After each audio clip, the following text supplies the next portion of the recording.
Welcome, Zandra. How are you? Hi, I'm well. How are you? I'm good. Thank you. Well, thank you for taking the time to speak with us today and also being a panelist here and sharing with so many of our amazing community members. Um, I'll just pass the mic to you and let you start by giving us a little bit of background. Okay, hi everyone, and absolutely, Dr. Nicole, thank you for having me as a panelist. It is a great honor. My name is Andra. I'm from Delaware, and as you know, I'm a babypreneur. I have a staffing agency as of November of last year, and I am a registered nurse. I still work at the bedside. That is not my dream, but it is still moving slow. I just want to encourage everybody who is interested in doing this and taking this journey to go ahead and do it.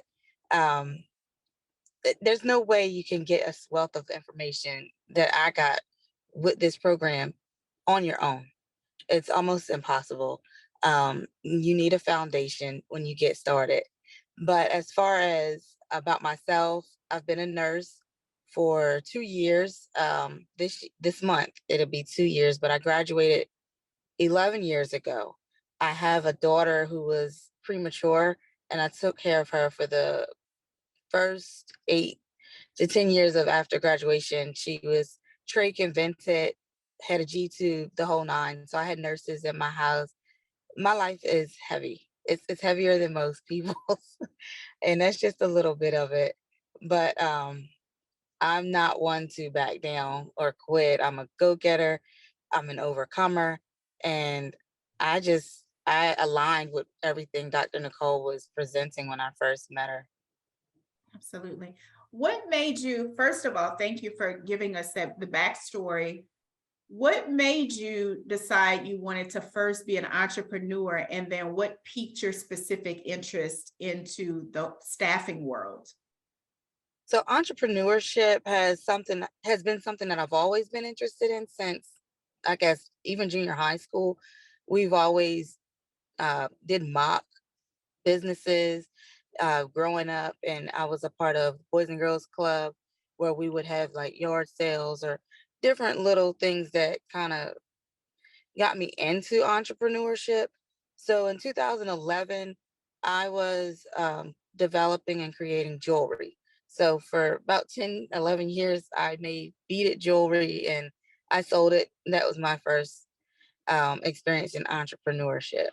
Mm, And as far as staffing, it actually was a catalyst because I was a bedside nurse for another staffing agency and I ran into some issues with the owner as far as my money was concerned. So that's kind of how I started. I wanted to correct a situation, and I was like, well, I don't want to work for anyone who's going to steal from me. I'll work for myself.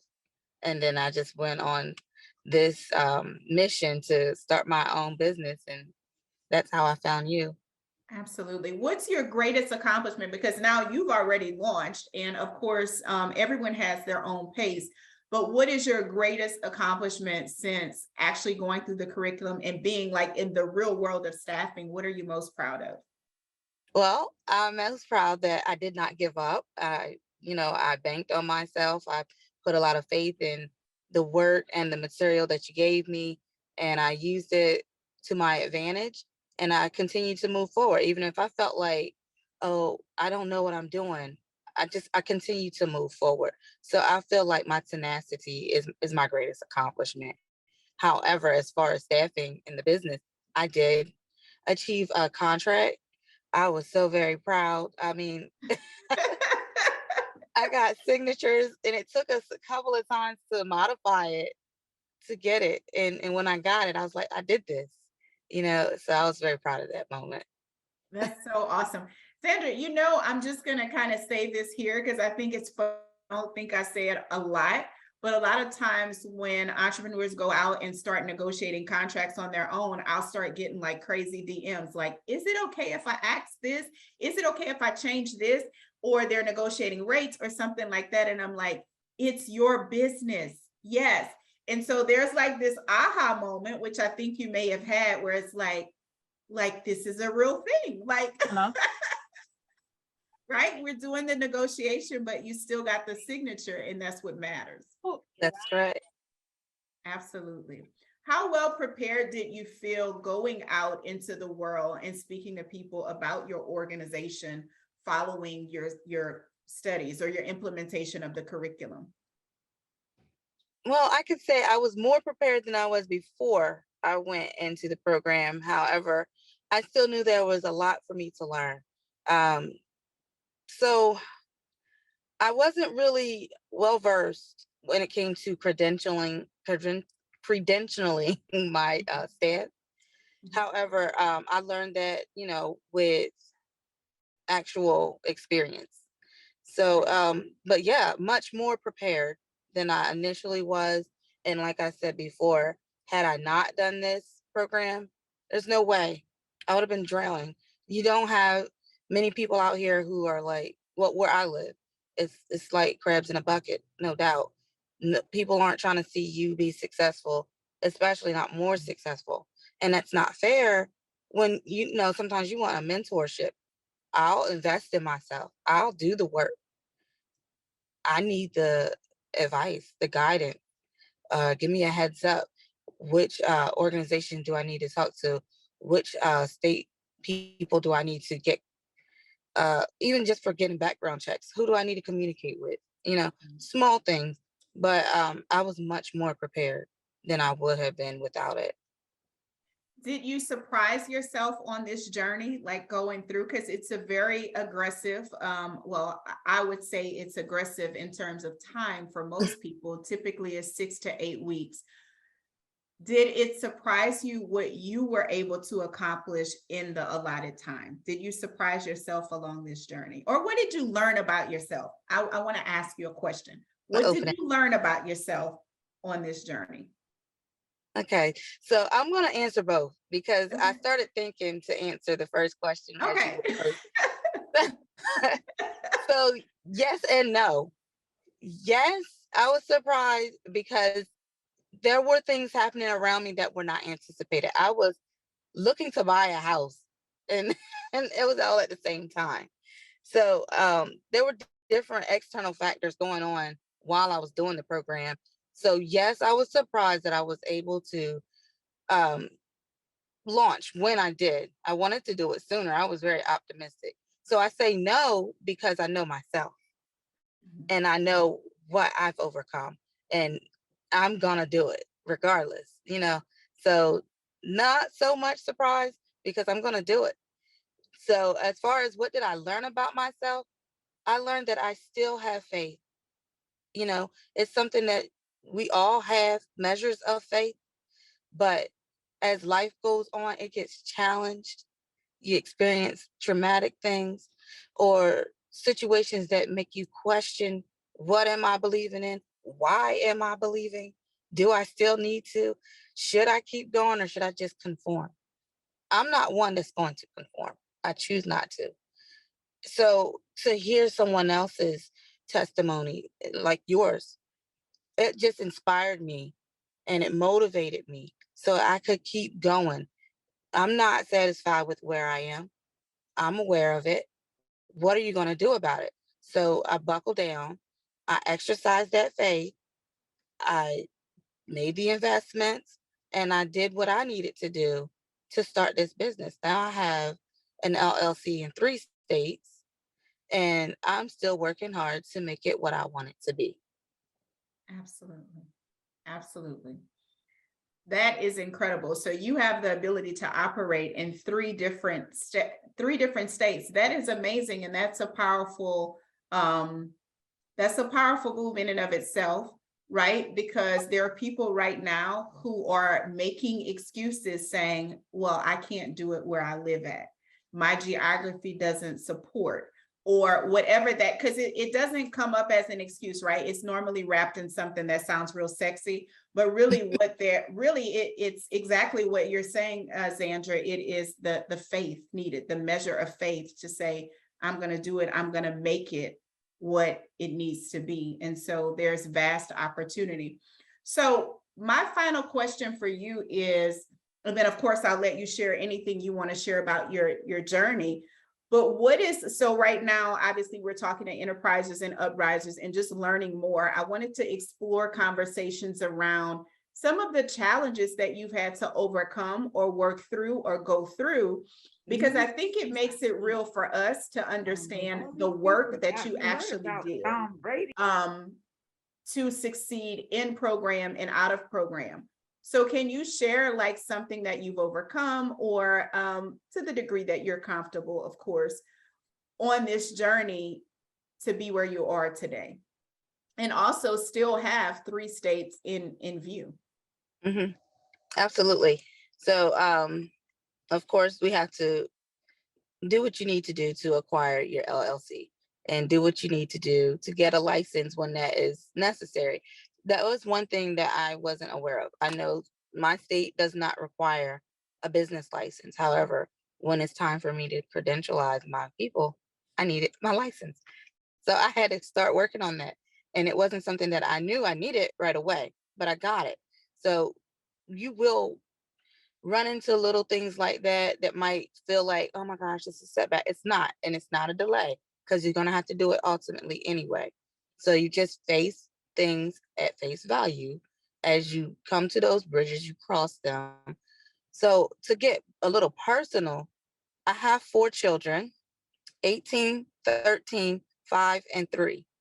The 13-year-old has intellectual disability. This is the one that I mentioned used to have a trach and a vent. She no longer has medical needs. However, she still has special needs. She has cognitive delays. I do not have a spouse. I do not have a lover or friend.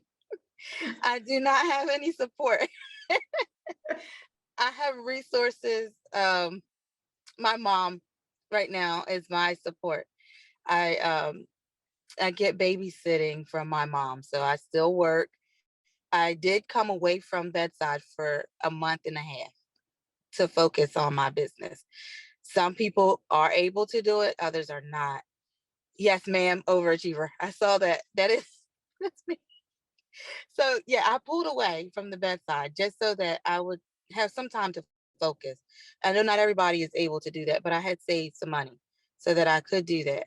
Um, Ultimately, I had to go back, but I'm gonna, since I'm working with agency, I'm flexible. I can make my own schedule. And what I've run into is having your support team. It's supportive, but you have to sometimes be the quote unquote mean person. And it's not that you're being mean, but you're doing something that maybe someone else who is commenting or opinionated has never done. And sometimes I'm like, oh my gosh, I'm not trying to disrespect mom. This is mom. But mom doesn't know what it takes. And I can't always report to mom where I am, when I am, and why I am. And oh my gosh, mom, I just got this email like 10 minutes ago. I have to leave. Or I have to work on this contract for about 2 hours. I got to be focused. I can't answer your call. Everyone is not going to understand. And you have to be able to get through those moments, because they're just that. They're moments. It doesn't define your love for that person. It doesn't mean that you don't mean what you're doing. You're trying to not only carry yourself forward and move this business forward, but everyone will benefit in the end, right? So the purpose is beyond this moment.